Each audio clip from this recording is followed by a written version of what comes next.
Si Mona ba ang paboritong kapatid mo? Yes. Alam na ni ate. Ate Ivana, so much to me. Like, parang siya yung second mother ko.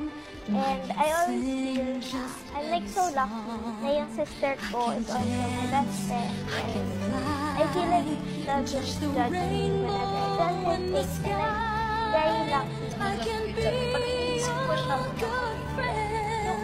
Wala ako. Sabi ko, hindi na ako maging ganito. Mahal nito, mahal na ganyan. Because, kaya na ako nag-aano. Because I want to give you the best.